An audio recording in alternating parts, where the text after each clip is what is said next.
Hello, this is Riva Brown, and today I'm going to show you how to letter in white on a dark surface. I have a blue-black background wash on this marriage document, and I want to letter with white on top of it. I've mixed up some gouache and distilled water, and let me show you the consistency. Okay, that's about what you got. I've heard people describe it as the consistency of light cream, but I never found that a very useful description.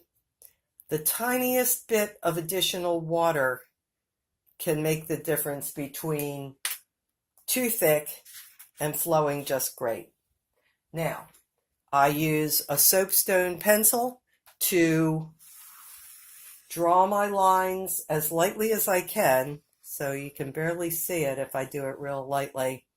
And here's what it looks like if I do it heavily. And that is because it is easily brushed off when you're done. And the less effort you have to put into getting it off, the better.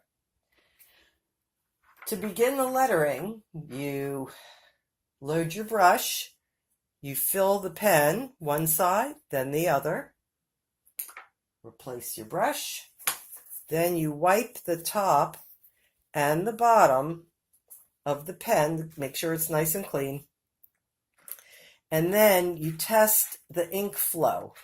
What you're looking for is a nice, clean rectangle. See how this is rounded at the bottom? You want sharp and clean at both ends. That's ready to go. Now I will take my setup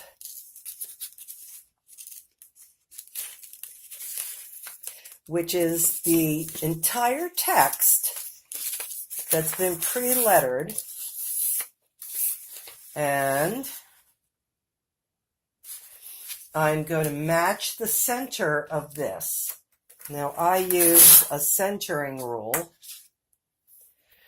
and I like to measure in picas because the numbers are real easy to figure out. So if I put this down and it's 25 and 25, there's my center. I hope that made sense. I'm going to match up the center of my setup with the center mark on the document. Now all of this time the paint's been drying in the pen, so let's make sure it's still working. I'm getting a blob here. Make sure I get a nice clean end of the stroke.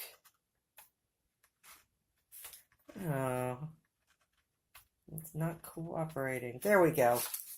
Always worth it to make sure that's working the way you want it to. Now, the text is running a little wider than my setup. If we look at this last line I did, matching up the centers, you can see that it's a little wider left and right than the setup. So I'm going to begin this a little wider than the setup, about here. The eye will accept moderate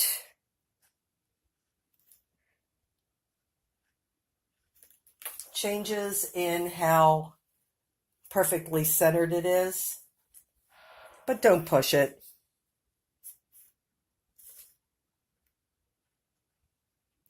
So now I am simply lettering what I see below my pen.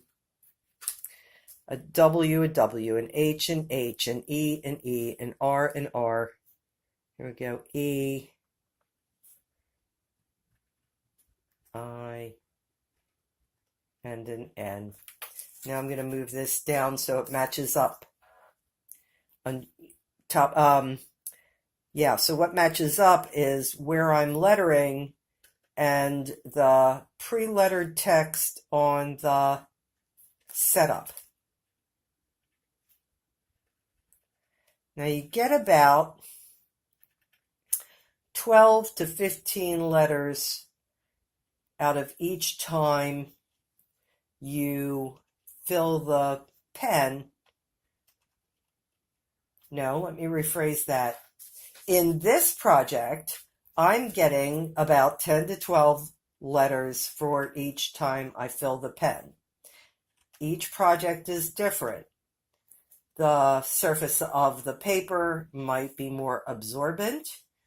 The ink might not sit in the pen as high, so you might get fewer letters because there's less ink in the reservoir.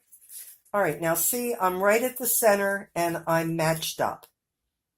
I've got my center line here and my center line right here, and the letters are exactly the same. And now I'm going to continue on.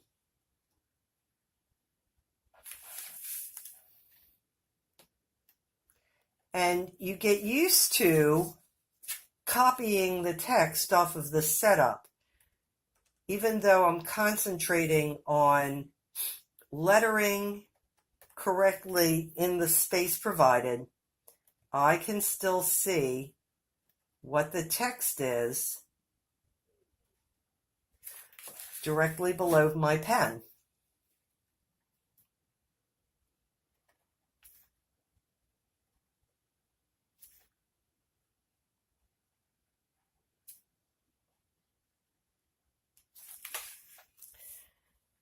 Time to re-ink. Now here's an interesting detail. When I worked on the preliminary trials with the white ink on the dark blue background, I discovered that the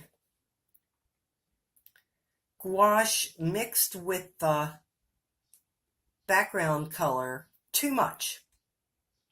So I used a very light coating of workable fixative, and I used matte finish, Krylon, matte finish, workable fixative.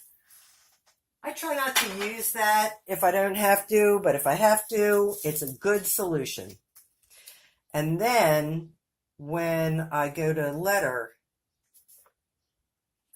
the ink sits up on top of the surface instead of mixing with the blue. And the reason we want that is because we want the white to be nice and clear. All right. So I'm going to match up the centers again. And no, I don't know, I'm maybe a half an inch to the left, and I'm almost exactly the same amount to the right, which is perfect. It's nice and centered under that. Now I don't recommend this for beginners, but I just want to go back and letter over some of the not palest, let's call it bluest of the letters where the ink was starting to be less in the reservoir.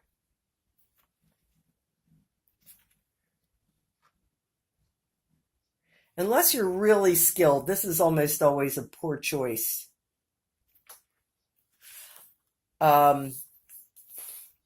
Okay, so we've got these beautiful white peonies with their tiny little bits of red decoration and these white garden roses as the border to the marriage document, deep, rich blues for the background and for the lettering to go on top of.